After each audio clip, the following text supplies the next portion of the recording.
G'day guys, Josh here. I haven't been recording too much, I had a bad pink eye, but we're going to wrap up IEM Sydney 2023.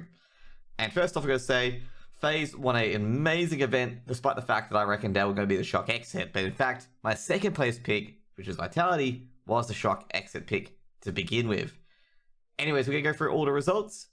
Now, the group results were surprising, okay? I did expect Mouse to qualify. I didn't expect BetBoom to qualify. I don't think they would make it. I expected FaZe to go out, and FaZe in fact were close to going out. They only beat Vitality 2-1. I expected BetBoom to be here and FaZe to be knocked out by them. But overall, I'm going to say this division was very, very crazy, especially by FaZe obviously making it out of it, given they were knocked down by Gamer Legion, funnily enough, which they did get their revenge a bit later in the BO3. But yeah, they did extremely well. Mouse, of course, was very dominant through the tournament, beating Vertex. I guess Vertex is not much to beat, but beating Na'Vi, beating BetBoom, and BetBoom were on a bit of a high as well because they did beat Vitality 16-14. We'll go on to the next group with Group B. G2 and EDS, as I said, are always going to make it through, and Complexity are going to make it through. In fact, this was my best group that I had that were going to make it through. I think all of the teams that I said would make it through, except EDS would go to semi-final and G2 are going to go to quarterfinal. Now it came to the playoffs, and I'm going to say this was probably the most craziest playoffs there is, because I felt Complexity were going to get knocked out about here, and I thought, obviously, EDS was going to go through over FaZe. But, geez, I've got to say, Complexity and FaZe were very gritty in all those games, and were very, very good. I mean, FaZe won 13-0, the first 13-0 on CS2, and FaZe just looked like they just something else. They were like just a demon control, basically, and they were just absolutely clawing everything into pieces, and it was just so beautiful to watch. The next one was the biggest surprise as well, that all the teams that made it to the semifinals lost. They all lost 2-0. FaZe were just way too good for Mouse. I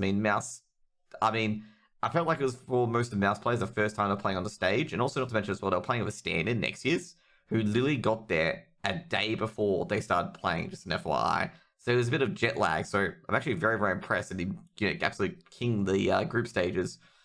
The other one was Complexity. Complexity, geez, that Elige pickup is going to be probably one of the best pickups during Rostermania. Like, they're one of the most incredible pickups during Rostermania. And last but not least, the grand final. I've got to say, this one could have gone either way.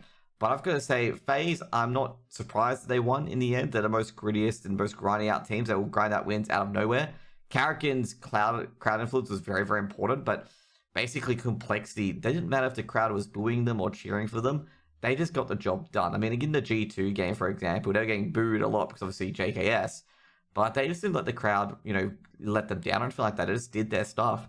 However, in the grand final, JT, one of the players that I felt were probably the most integral pieces, he couldn't really showstop any of the FaZe players, and basically Rops, Rain especially as well, one of the most consistent players for FaZe, took control. And you're thinking analysis about 3 months ago during CSGO, we're like thinking, okay, you got to replace Rain with someone else. And I'm saying at this stage, Rain is your most consistent player. He's like a franchise generation player. I think it's a bit too early at the moment to replace him. And he gets the MVP there as well as winning IEM Sydney for FaZe. And unfortunately for FaZe, this could be the last competition together, as Twist was hinting a return to Liquid. And also as the Complexity deal is going through, where Complexity is going to acquire FaZe, which means that obviously Complexity and FaZe can't play in the same tournaments. And it looks like Complexity is showing a bit of favourites to the American side, which I do agree with, given this tournament, given the fact that Complexity did make it to the grand final. I don't think anyone would have had Complexity make it to the grand final. Some people would have had FaZe, potentially make it to the grand final as well, but not Complexity. I'm going to say overall, Complexity's grit as well is definitely improved, even in like horrific situations. I mean, they found themselves 9-3 down on the third map, and were able to make it a comeback to 12-12 to make it to OT. That's very, very impressive from Complexity. And I'm going to say I'm very, very, very bullish on Complexity. Okay, incredibly bullish. I think Complexity is going to be one of those teams to beat for the rest of the year. Okay, for the rest of this year and the next year and beyond that. Because I feel like Elige in that roster has elevated that roster beyond the sum of its parts. Like, it's just, I feel like they've gone 2 times beyond the sum of its parts. Like, they're just all working together so well. Floppy, you couldn't stop him.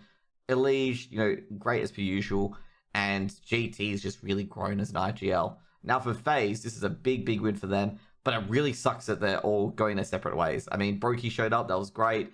Rain, Rops, Twists, all at certain points all showed up. Karrakin was just absolute god IGL. And it's a bit sad that they're all breaking up. Now about some of the losers, of course, as well. You got Cloud9 with Shiro stepping down.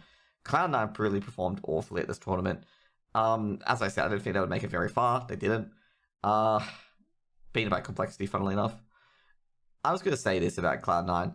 Nafani being removed was a mistake. It is still a mistake to this day. And I've seen Alden and Analysis now just turning their tune, being, oh yeah, I said removing Nafani was a mistake all along. I mean, just be honest and just be like, yeah, that was a wrong call. Because I'm going to say right now, me picking FaZe getting eliminated in the early tournament was a wrong call. I really underestimated Carrigan and the grit and the fact that FaZe were going into a fresh mindset. Really underestimated that. And they deserve to win this tournament. They played well enough, they played better enough, and that's pretty much it. The other ones as well, Greyhounds, a bit of a hit and miss tournament from them as well. Thought they were going to beat Monty. Monty, they did very, very good job once again, like ESL Pro League, but just stopped by Complexity at the end. And they were stopped quite hard as well. Ents are going to need a really big rework because they didn't play well against FaZe. They were never in that server.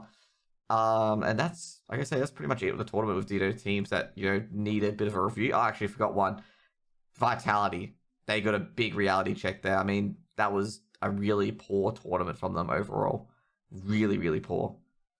And that's pretty much it. I feel like the teams that, are in a tournament performed as they did. I feel like Gamer Legion, once again, sending home Apex is a bit of a comedy skit at this phase. It's the third time that Gamer Legion has sent Apex home from a tournament.